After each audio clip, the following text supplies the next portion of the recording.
Assalamu alaikum wa rahmatullahi wa barakatuhu. You are watching RMI 45.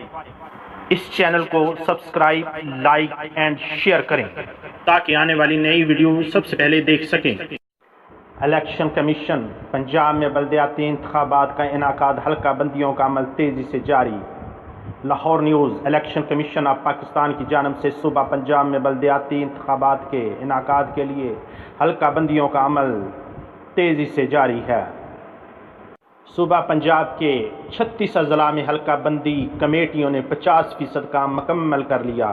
Punjab village and panchayat act اور neighbourhood council act کے تحت 25,240 بلدیاتی حلقہ بندیاں کی جا رہی ہیں۔ الیکشن کمیشن افسران 21 اگست 2020 تک حلقہ بندی کی عبوری فہرست شائع کریں گے، جبکہ شہری 22 اگست سے 6 ستمبر تک اعتراضات جمع کروا سکتے ہیں۔ اس کے بعد 5 اکتوبر 2020 تک اعتراضات پر فیصلے جاری کیے جائیں گے۔ 13 اکتوبر 2020 کو حلقہ بندیوں کی حتمی فہرست شائع کی جائے گی۔ حلقہ بندیوں کی نگرانی کے لیے الیکشن کمیشن کی 9 مانیٹرنگ ٹیمز تشکیل دی جا چکی ہیں۔ تو اللہ تعالی ہم سب پر اپنا کرم فرمائے۔ اللہ حافظ۔